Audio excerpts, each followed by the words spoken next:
as I go across the region from North Asia down to Australasia, what I'm finding is that there's a pretty common thread of whether you're talking to commercial banking or retail banking or wealth management, is that understanding the customer and getting a better handle on the customer risk is becoming the priority, and that's driven a lot by each of the regulators. There's a common theme across regulation now is around understanding your customer much better, and also there's another common theme of understanding the risk assessment process and getting that refined for the customers.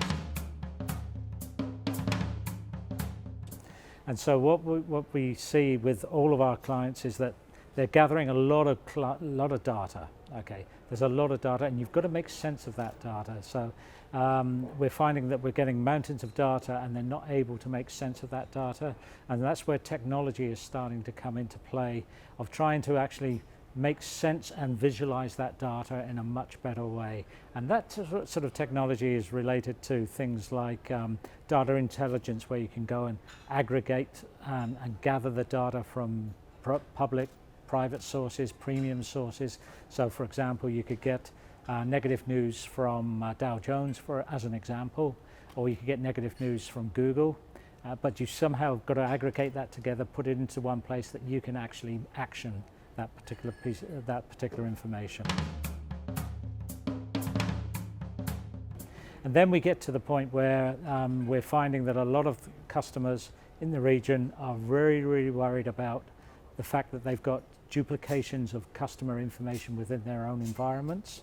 Okay, so the areas of entity resolution have become very important for them to actually solidify the view of that particular customer.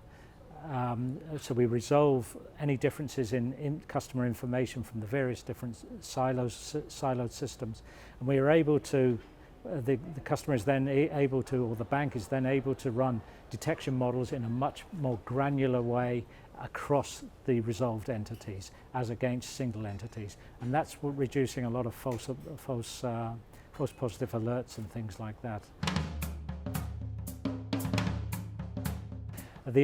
Of course, the other big thing is around network risk analysis. So if you're talking about corporate customers, this is particularly important.